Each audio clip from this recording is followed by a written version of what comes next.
আসসালামু আলাইকুম। আজকে রান্না করব ডাল দিয়ে পাট শাক। তো দেখেন এখানে নিয়েছি 1 কাপ ডাল। তো আমি ধুয়ে বসা দিচ্ছি, এখন দিয়ে দিব পানি। তো দেখে এতটুকু পানি দিয়ে দিচ্ছি, আমি সিদ্ধ হইতে থাক। আস্তে আস্তে চুলা আঁচটা বাড়াই দিচ্ছি।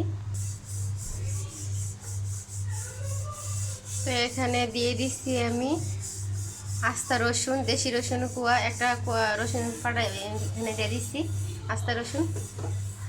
আস্তা রসুন সিদ্ধ হয়ে যাইব একসাথে ডালের সাথে।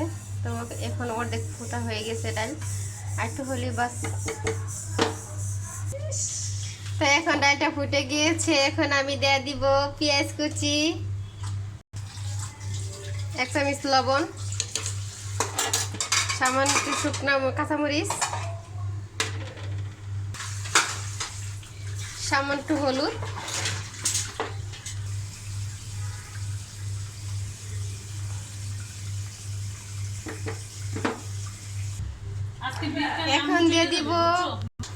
এখন দিয়ে দিব শাক, পাট শাকটা দিয়ে দিব। আমার ময়মনসিংহ এলাকা বলে যে এটা বলে যে লাল্লা শাক, আর ঢাকা শহর বলে যে পাট শাক। তো এখন দিয়ে দিব ওই পাট শাক।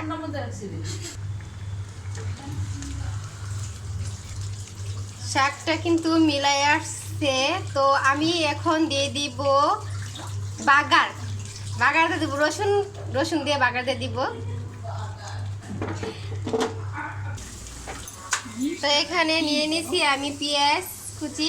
তো এখানে রসুন দিলে খুব মজা লাগতো, কিন্তু রসুনটা দেই নাই। আচ্ছা, যা যার ইচ্ছা, আপনাদের ইচ্ছা, দিতে পারেন নাও দিতে পারেন। তো এখানে হ্যাঁ, পেঁয়াজটা হয়ে গেছে। তো সামনে আরেকটু হইলে আমি দিয়ে দিব। তো পেঁয়াজ হয়ে গেছে, এখন দিয়ে দিচ্ছি শাকে। তো রান্না কিন্তু শেষ হয়ে গেছে। তো এই যে ডাল দিয়ে পাট শাক সেই মজা লাগে, সাথে গ্রানের জন্য বোম্বাই মাছ দেওয়া হয়েছে। তো এই রান্নাটা কিন্তু অনেক মজা লাগে। কিন্তু পাট শাক দিয়ে আপনারা অবশ্যই, যারা খান নাই, অবশ্যই আপনারা খাইয়ে দেখবেন। দারুণ মজার একটা রেসিপি। অবশ্যই ভিডিওটা দেখে যদি ভালো লাগে একটা লাইক দেন।